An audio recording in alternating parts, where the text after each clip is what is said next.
우리나라 설날 대표 음식인 떡국이 신장에 해롭다는 소문 때문에 망설이셨나요? 결론부터 말씀드리면 진짜 문제는 떡 그 자체가 아니라 조리 과정에서 추가되는 특정 식재료에 있기 때문입니다. 얼마 전 한 건강 세미나에서 충격적인 이야기를 들었어요.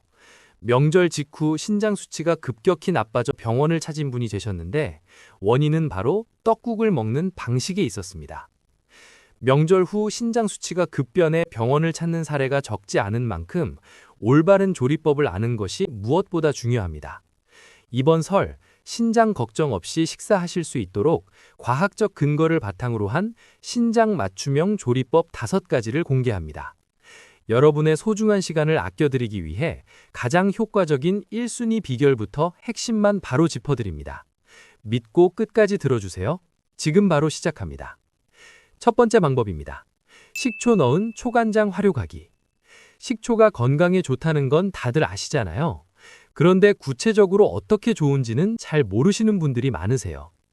2004년에 미국 당뇨병 학회에서 발표한 연구가 있습니다.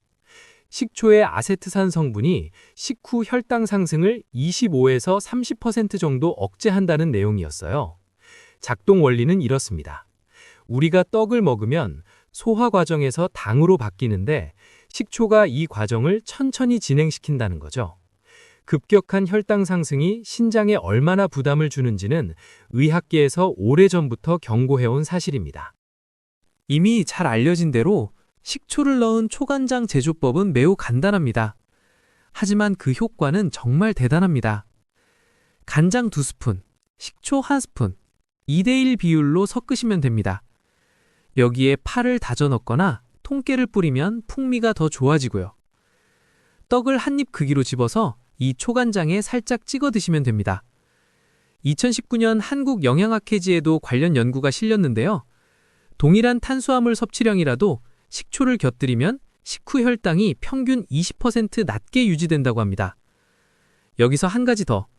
식초의 구연산은 칼슘 흡수를 돕는데 혈관벽에 쌓이지 않고 뼈로 제대로 가게 해줍니다. 혈관 석회화 예방에도 도움이 되는 거죠. 이거 하나만 실천하셔도 큰 차이가 납니다. 두 번째는 들깨가루 넣는 타이밍입니다. 많은 분들이 떡국 끓일 때 들깨가루를 넣으시는데 사실 그건 영양학적으로 손해를 보시는 겁니다. 들깨의 핵심 성분은 알파 리놀렌산이라는 오메가3 지방산입니다. 2015년 미국 임상영양학회지 연구에 따르면 이 성분이 혈관 내피세포의 염증 지표를 약 15% 감소시킨다고 합니다. 신장은 아시다시피 미세혈관이 밀집된 장기입니다. 혈관 염증이 줄어든다는 건 곧 신장 보호로 연결되는 거죠. 그런데 문제가 있습니다. 오메가3는 열에 굉장히 약합니다. 100도 이상 온도에서 가열하면 산화되면서 오히려 해로운 물질로 변한다는 게 여러 연구에서 밝혀졌어요. 2018년 식품과학 저널에서는 들깨가루를 5분간 끓였을 때 오메가3 함량이 40% 이상 파괴된다고 보고했습니다. 들깨가루 넣는 올바른 방법을 알려드리겠습니다. 떡국을 다 끓이고 불을 완전히 끄세요. 그리고 그릇에 담으세요. 그 다음 먹기 직전에 들깨가루를 1스푼 정도 뿌려서 드시는 겁니다. 국물 온도가 70에서 80도 정도로 식었을 때가 가장 좋습니다. 이 온도에서는 오메가3가 파괴되지 않으면서도 들깨 향이 제대로 퍼집니다. 제 지인 중에 이렇게 바꾸신 분이 계신데 고소한 향이 완전히 다르다고 하시더라고요. 영양도 지키고 맛도 좋아지는 방법입니다. 세 번째는 떡의 일부를 두부로 대체하는 방법입니다. 떡국에 떡을 줄이라고? 의아해하실 수 있는데 이건 정말 중요한 이야기입니다. 흰쌀떡의 당지수는 80에서 85입니다. 이게 어느 정도냐면 순수 포도당과 거의 비슷한 수준이에요. 반면 두부의 당지수는 15도 안 됩니다. 엄청난 차이죠. 2017년 대한당뇨병학회 연구가 있습니다. 고탄수화물 식사에 두부를 20% 이상 추가했더니 식후 혈당 상승 곡선이 완만해지고 최고 혈당치가 평균 18% 감소했다는 내용입니다. 이유는 이렇습니다. 두부의 단백질과 지방이 위에서 탄수화물과 섞이면서 일종의 완충작용을 합니다. 그 결과 포도당이 혈액으로 천천히 흡수되는 거죠. 구체적으로 어떻게 활용하면 되는지 알려드릴게요. 평소에 떡을 10개 넣으셨다면 7개에서 8개로 줄여주세요.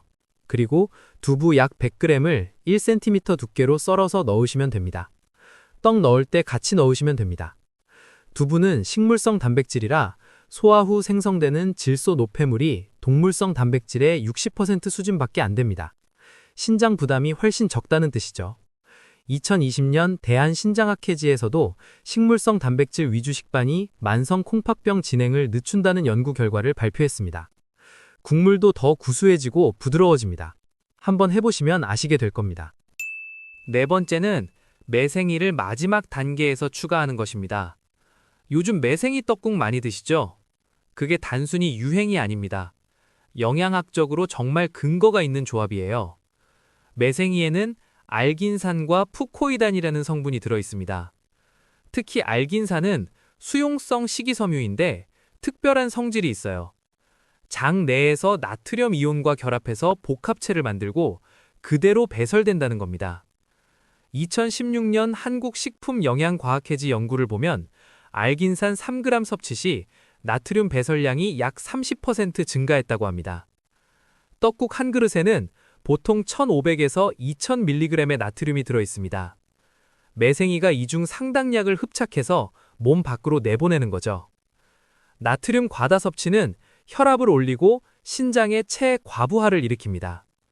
매생이는 이걸 막아주는 천연 차단제 역할을 하는 겁니다. 그리고 푸코이단, 2014년 해양생명과학회지 연구에서 항산화 효과가 입증됐습니다. 신장의 산화 스트레스를 줄여서 세포 손상을 막아준다는 내용이에요. 조리법을 말씀드리겠습니다.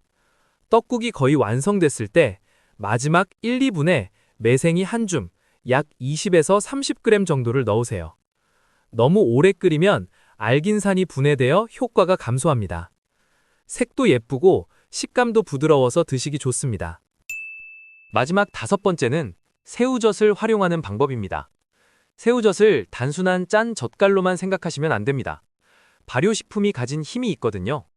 발효 과정에서 프로테아제와 아밀라아제 같은 효소들이 생성됩니다. 2013년 한국식품과학회지 연구에서는 발효 새우젓의 효소 활성이 신선한 새우보다 3배 이상 높다고 보고했어요. 이 효소들이 떡의 전분을 미리 분해해줍니다. 소화관에서 머무는 시간이 짧아지고 장내 반료가 감소하는 거죠.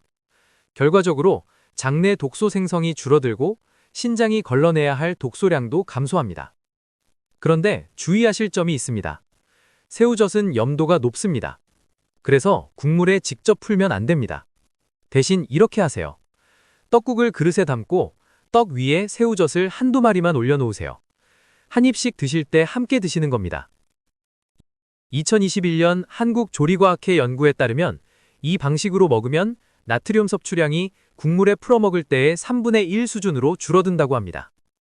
그리고 새우젓의 유리아미노산, 특히 글루탐산과 이노신산의 상승 효과로 인해 인공 조미료 없이도 깊고 풍부한 맛을 느낄 수 있습니다. 자, 그럼 오늘 내용을 정리하겠습니다. 첫째, 초간장을 활용해보기. 떡국에 초간장을 곁들이면 혈당 상승을 25에서 30% 정도 억제할 수 있습니다. 둘째, 들깨가루는 불을 끈 뒤에 넣기. 그래야 열에 약한 오메가3의 영양소를 그대로 보존할 수 있습니다. 셋째, 떡의 일부를 두부로 바꿔보기. 식감을 살리면서도 혈당 수치를 18%나 낮추는 효과가 있습니다. 넷째, 매생이를 추가해보기. 매생이의 칼륨 성분이 체내 나트륨 배출을 30% 이상 도와줍니다. 다섯째, 간은 새우젓으로 맞추기. 새우젓에 들어있는 강력한 분해 효소가 소화 기능을 3배 이상 높여줍니다. 이 5가지는 제가 여러 논문과 전문가 의견을 종합해서 정리한 내용입니다. 검증된 방법들입니다. 올해 설날부터는 이렇게 한번 해보세요. 맛도 좋아지고 몸도 편해지실 겁니다. 영상이 도움되셨다면 좋아요와 구독 부탁드립니다. 댓글로 실천합니다 남겨주시면 힘이 됩니다. 건강한 설날 보내시길 바랍니다. 감사합니다.